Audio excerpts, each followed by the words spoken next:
continuación vamos a proceder a auscultar los pulmones de la señorita Mejía, si es que usted me lo permite. Sí. Ya. Vamos a auscultar en la parte posterior. Vamos a pedirle a la paciente que por favor cruce los brazos. De esta manera vamos a provocar una abducción de las escápulas, permitiéndonos que el espacio de la auscultación quede libre. A continuación debemos de tomar los puntos de referencia con la campana, que van a ser los ápices, el ápice izquierdo, la parte media del pulmón y las bases.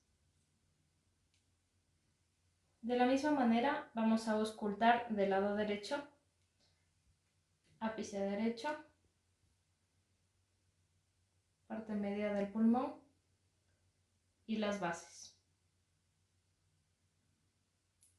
Para escuchar con mayor claridad debemos de pedirle a la paciente que por favor respire profundamente por la boca. De esta manera a continuación vamos a realizar la auscultación.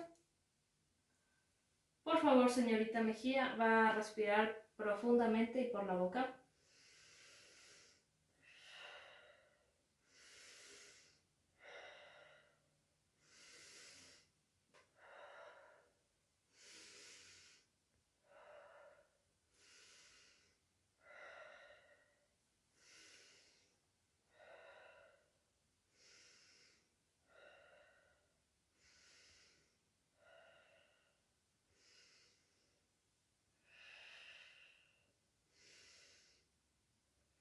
Muchas gracias.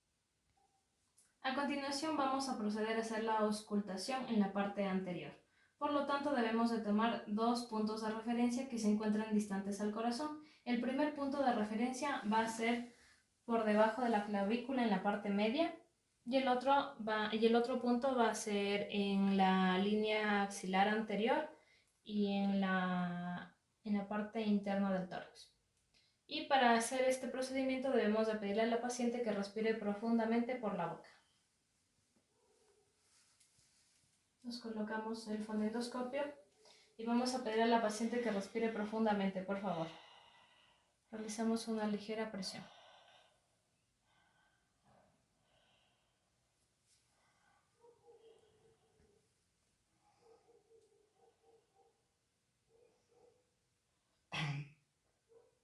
De igual manera hacemos en el otro lado.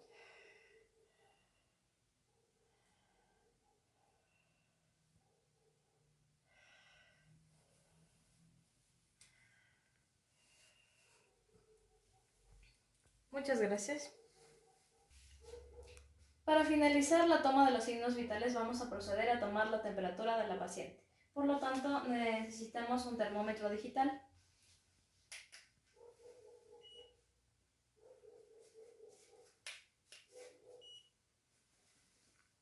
Tenemos como resultado 36.7 grados centígrados.